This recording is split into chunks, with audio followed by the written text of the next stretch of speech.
So assalamu alaikum and welcome back to the channel. Today we are moving on to the next topic in Python series. So we are going to learn more about integers and floating point numbers. So let's get started.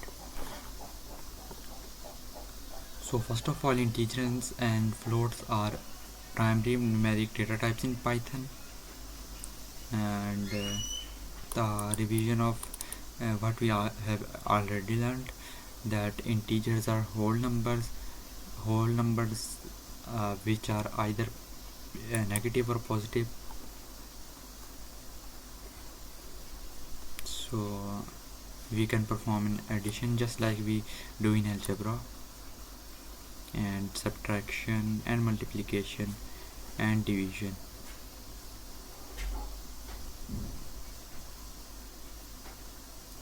And yes,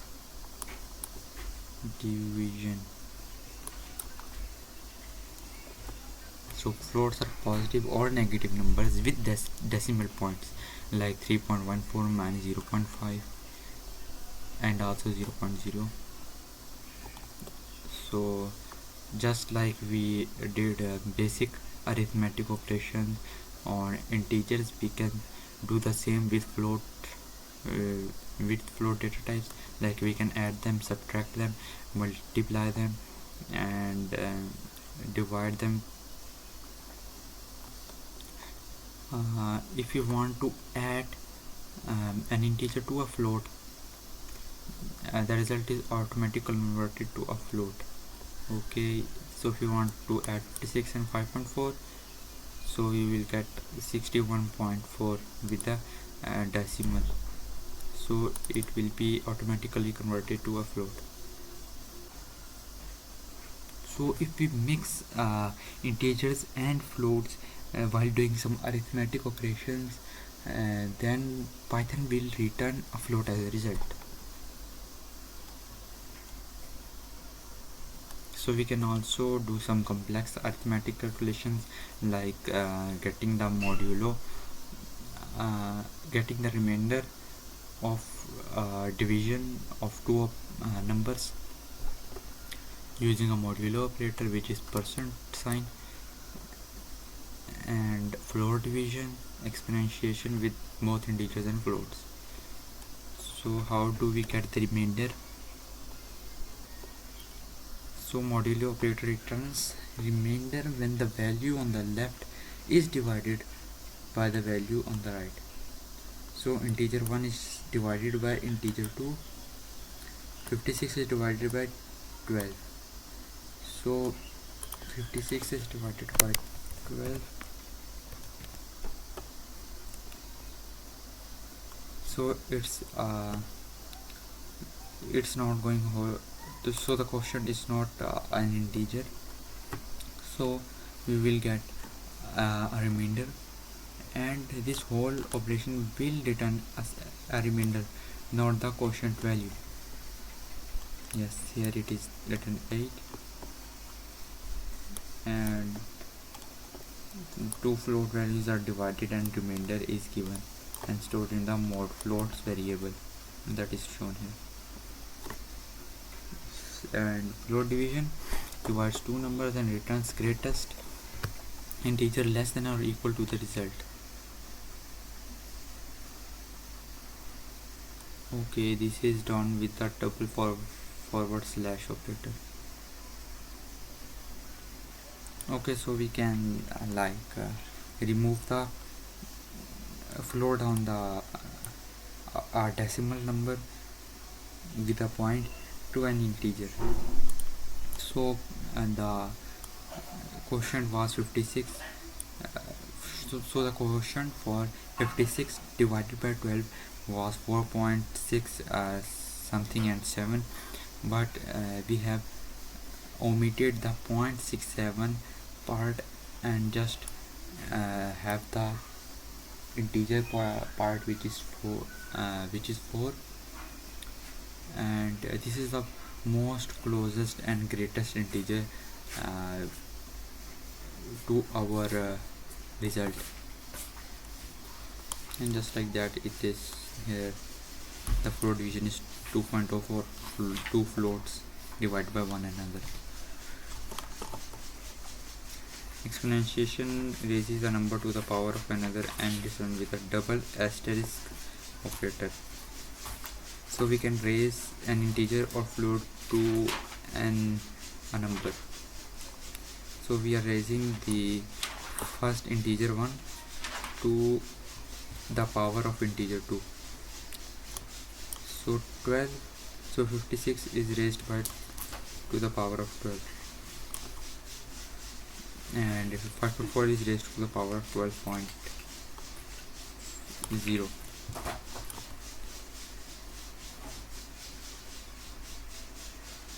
Sometimes we would get more than expected number of decimal digits. Like if we sum up 0.1 and 0.2, we will get this much larger number instead of just 0.3. This is because numbers are stored in binary format like 0 and 1, and some fractions cannot be represented exactly in binary, and as a result they are stored as finite approximation. In the same way, fraction 1 divided by 3 cannot be represented with a finite number of digits in decimal and is truncated after a certain number of its infinite digits. This leads to small rounding errors. Okay, so we just like we saw string method that would convert an integer or float to a string. So now we have another two methods that would convert a string to either float or integer data type, or we can either convert the integer to float or float to integer using these methods. So there is another method here, round, which rounds a specific number to specified number of decimal places. Okay,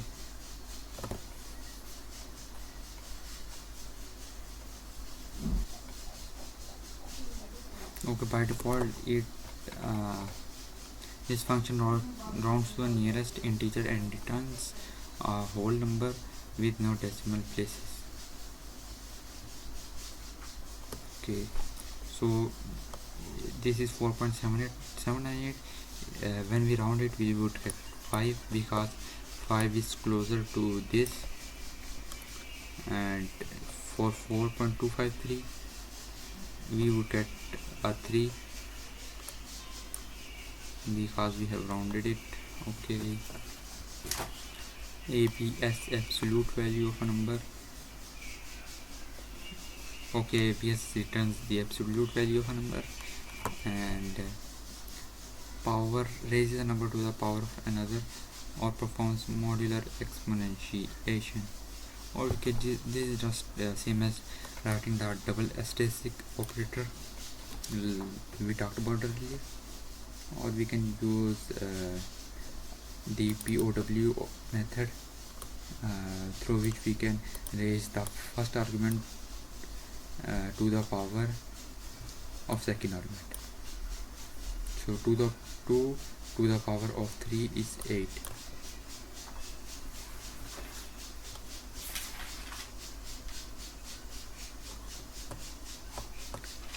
Percentage 5.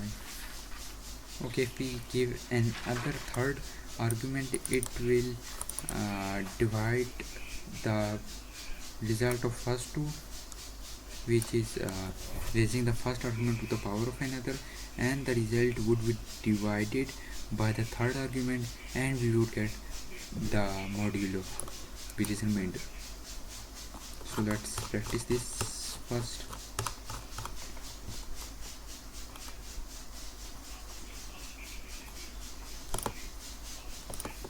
So we all know these simple things. I am not going to emphasize on this. We would learn some new things.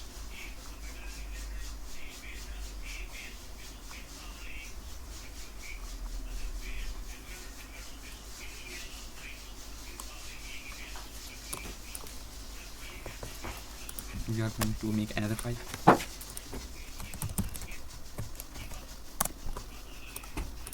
So let's make four numbers, two integers.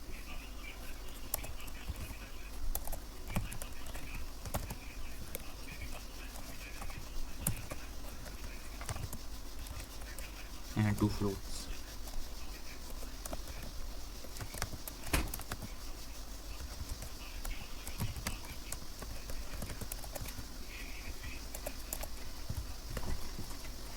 So okay, we have them. Now we are going to use the modulo operator on both of them.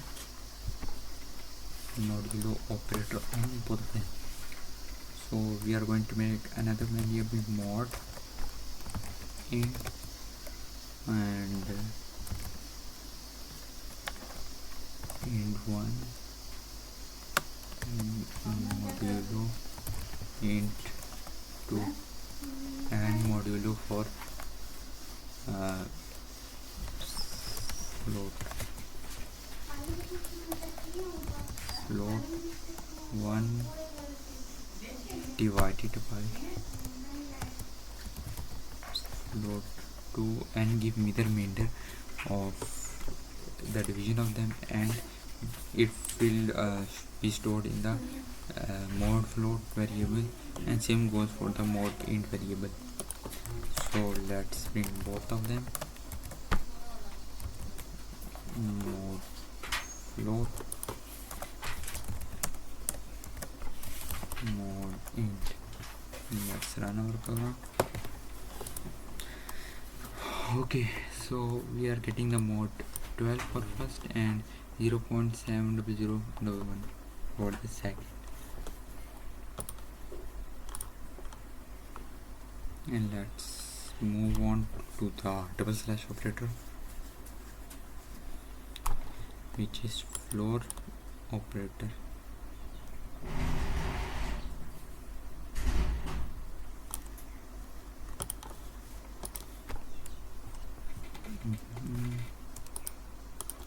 Let's put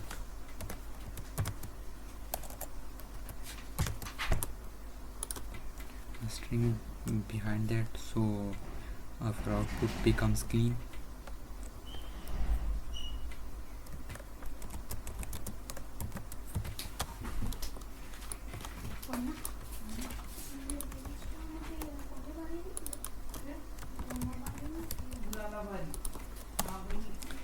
Now let us make floor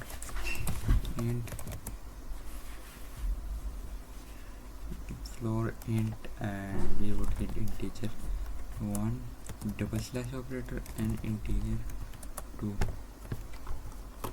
Same goes for float variable and float 1 double slash float 2, and we would print both of them.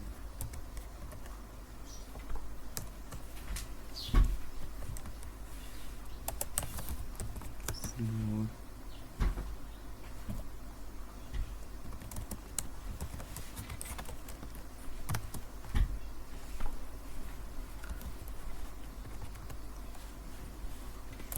one float int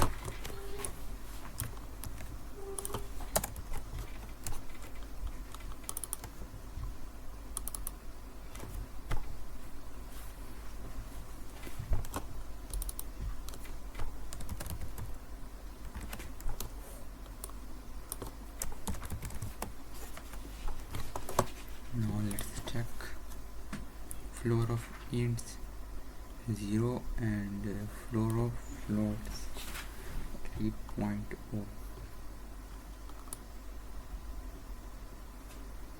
Okay, so the second number is too much larger, so that is why we are getting 12 in the remainder because the quotient is 0. So let us change it. I will convert integer 1 to 45 and integer 2 to 12. Now let's check it. and we are getting the floor of hints. So 12 3s are 56, and 12 3s are 36. 4 and 5 9, so you are getting the remainder 9, and 3 point something, so the quotient is 3 point something, but it has floored it down to 3. Okay, so everything is correct. So the exponentiation operator, it is very simple. Let's copy all of this.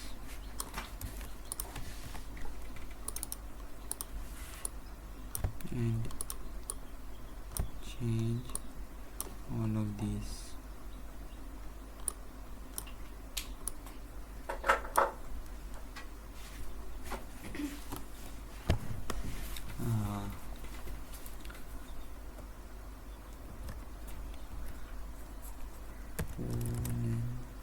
Pronunciation.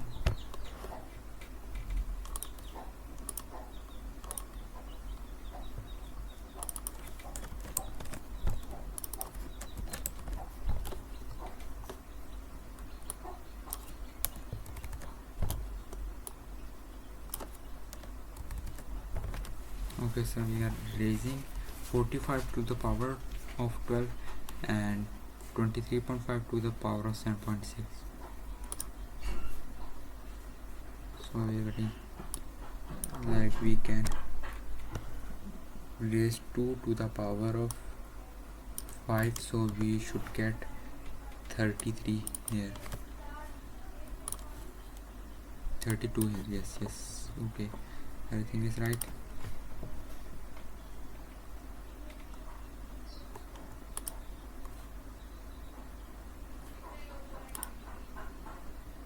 So we can convert strings to variable. Like, I am making a string, but I will be storing a number in that string, like 23. If we print the type of str1, it would give a class str. Yes, but if I change the type of that string, but we should also change the, but we also need to make another variable to store the changed type of the string, because strings are immutable, and changing that string will not affect the original string. So we have to make another variable, which would be str1 changed. So we can convert it either to int or float. First we will convert it to int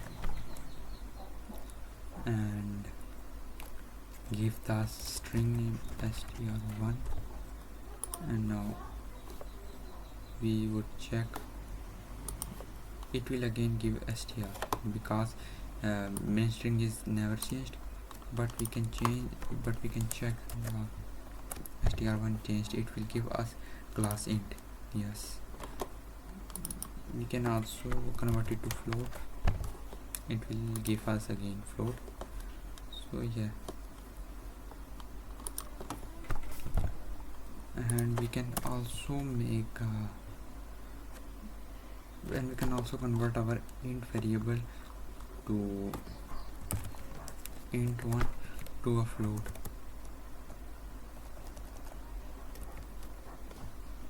Data types cannot be changed, so we have to make another variable, and we will convert it to float and give it int1. Then we can check the type of int1 changed variable. It will give us float. Yes, float. But what if we change the value like this, it will give us an error. Yes, so okay.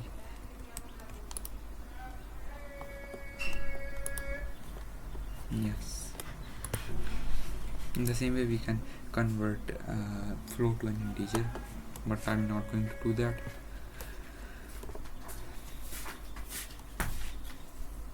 Yes, we have done that, and we can also round just like we did it with the floor operator, double slash operator. So either do that or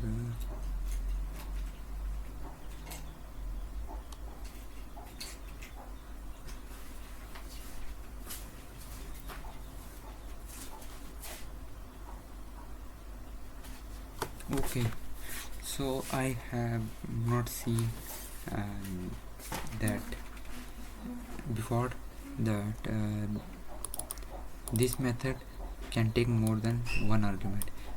So in the first example there is given just the name of the integer variable, and in the second example there are two arguments given. First is the variable name, and second is the argument.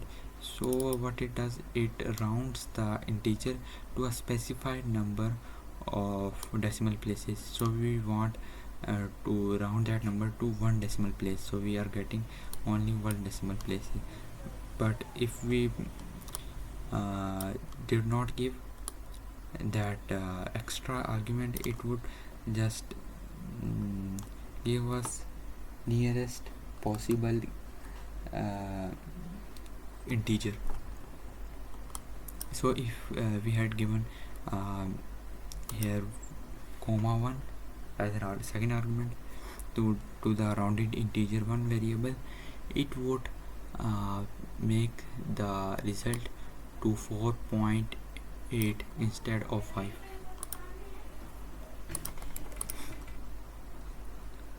So let's check it then on floats.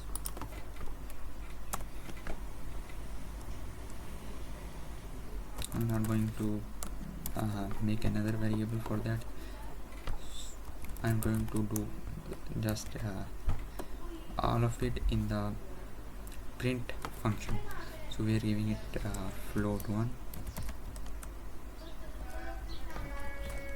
float 1. Now check that it will give us 23 and nearest possible integers, so it is giving us 24. And if I put 0.4, it will give us 23. Yes, and if I put some more of integers here,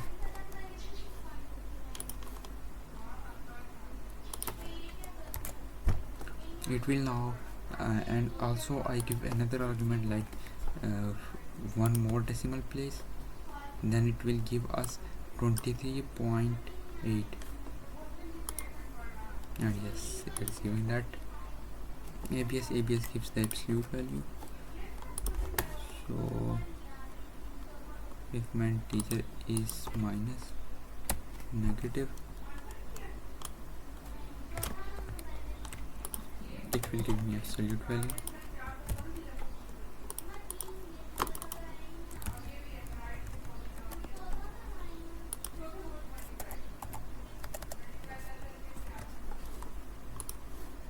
So yes, we are getting an absolute value.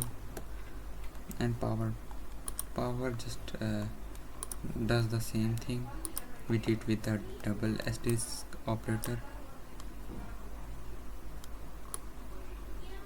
So we can change that POW int raise int 1 to the power int 2. Let's change that. So we will get 23 again. Yes, and we can give an other variable, another uh, argument, the third argument that will give us the remainder after calculating this result, which is raising the first integer to the power of second integer and dividing that to the third argument, which I would be giving 4, and it will give us the remainder of the result of these first two and divided by 4, and it will give us the remainder. So 32 divided by 4 will be 0.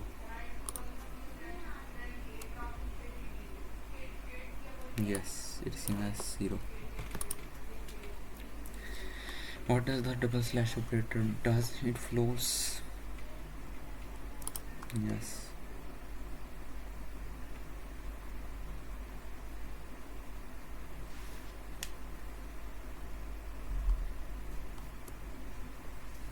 Integers in Python without decimal point. Yes.